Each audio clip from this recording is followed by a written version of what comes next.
Hello parents, I am Sharvari from Kalaran Club.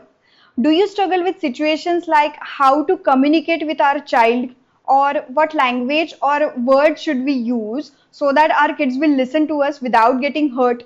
And finally, how to learn this art of talking to our kids? Let's discuss. We as a parent often blame our kids for being wrong at certain situations, or we easily say that kids don't listen to us. So, are they only kids who are wrong all the times? No.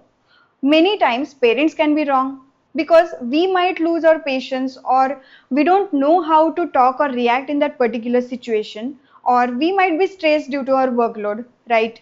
So now we will discuss 5 steps which we can follow when we are communicating with our kids. First, let's be a good listener.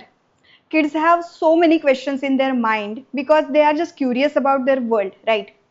And we should go in the role of active listener here when they want to discuss or speak anything. Active word is important because kids feel ignored when we listen to them while doing our work or while typing something on our phone. So first of all, we have to give our undivided attention by making some eye contacts and keeping away all the distractions for those 2 minutes. May it be your laptop, mobile, or anything else, just keep it aside and just focus on what they are saying, because sometimes all your child need is someone to listen.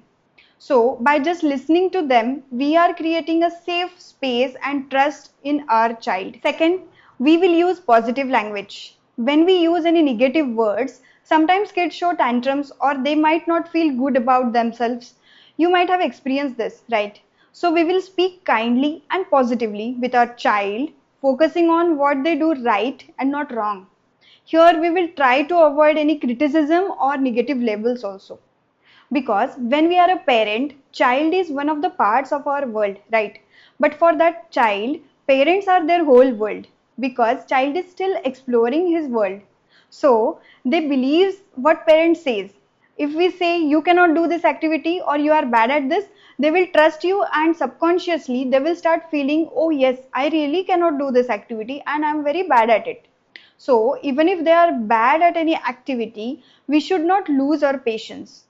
Here we can encourage our child by using words like, yes, you did it better today, or you did the first step, now you can do the second step also, or don't worry, I can help you, I'm there with you. So these dialogues helps build self-esteem and confidence in your child. And yes, we can appreciate good behavior with some rewards also. Third, give them the power of decision making. For example, if kids are not eating vegetables, we will not tell them that you must eat these vegetables. Rather, we will give them 2 options of vegetables and ask them to select only one option from that. So, by this, we are giving them a chance to decide. And in their subconscious mind, we are giving them responsibility to do whatever they have selected on their own. So now first thing, kids will feel happy because they have got a chance to select their vegetables, and second, they will feel like it is my responsibility to eat whatever I have selected. So there are more chances that child will eat that particular vegetables if that is selected by the kid. 4. Most important, child cannot match our thinking level, but it is parents' responsibility to match their thinking level with the child. Here we can discuss age appropriate topics. If kids age group is between 3 to 7 years, then we can discuss their topics by understanding their thinking process and their language. If kids are 7 years and above, they start making their opinions, right? So we can ask them, what do you think about this, or what is your opinion on this, how we should do this. By doing all this, children will also feel that parents consider our opinions. Fifth, again very important, even if you are not directly talking to your child, but talking to someone else from your family or friends, when children are around us, your communication reaches the child. Yes, because children are going to absorb what you speak and the way you speak.